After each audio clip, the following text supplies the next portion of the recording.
Welcome to Shivakumar foods. ఈరోజు మైక్రోవేవ్లో దొండకాయ fry ఎలా చేయాలో చూపిస్తాను.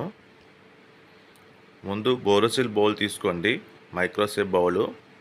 దాంట్లో ఆయిల్ వేసుకోండి.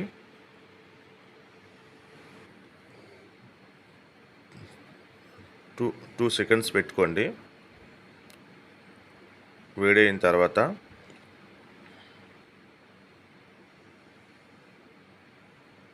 ఆనియన్స్, గ్రీన్ చిల్లీస్, వెండిమిర్చి, కరివేపాకు, శనగపప్పు, మినపప్పు, పోప్స్ అన్నీ వేసుకోండి. మైక్రో మోడ్లో 2.5 మినిట్స్ పెట్టుకోండి. 2.5 మినిట్స్ అయిపోయిన తర్వాత సన్నంగా తరుముకున్న దొండకాయల్ని వేయండి. వేసి ఒకసారి కలుపుకోండి.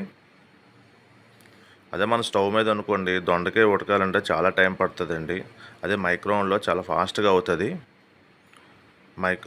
అలా టర్న్ టేబుల్ మీద పెట్టి మైక్రో మోడ్ 900 పవర్ లెవెల్లో 13 మినిట్స్ పెట్టుకోండి. మధ్యలో ఒక 7 మినిట్స్ తీయండి. ఒకసారి అలాగా కలుపుకోండి. మళ్ళీ లోన పెట్టి కంటిన్యూ చేయండి.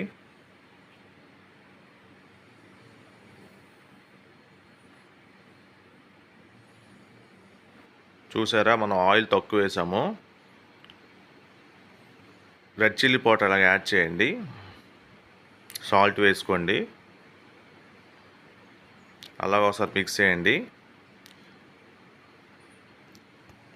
మళ్ళీ కంటిన్యూ చేయండి. మనం పెట్టేది 13 మినిట్స్లోనే, మధ్య మధ్యన తీసుకొని కలుపుతూ ఉండాలి.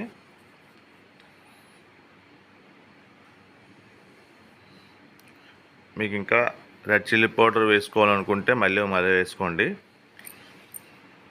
టేస్ట్ సరిపడినట్టు వేసుకోండి.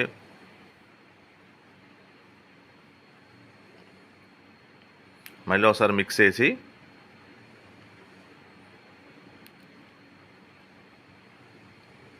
దీంట్లో నేను గరం మసాలా కానీ ఏమీ వాడట్లేదు. Only red chilli powder, salt వేసి మళ్ళీ లాస్ట్ని కంటిన్యూ చేసేయండి. దీంట్లో ఆయిల్ కన్జంప్షన్ తక్కువ పడుతుంది. స్టవ్ కన్నా మీకు తొందరగా అవుతుంది. మైక్రోవేవ్ ఉండడం వల్ల అది అడ్వాంటేజ్ అండి. ఫాస్ట్గా మీకు కుకింగ్ అవుతుంది. చూడండి, అన్ని ఐటమ్స్ చేసుకోవచ్చు. Vegetable items, non veg items చూడండి ఎంత కలర్ఫుల్గా కనపడుతుందో. వీడియో నచ్చినట్లయితే లైక్ చేయండి, షేర్ చేయండి, సబ్స్క్రైబ్ చేసుకోండి. Thank you for watching.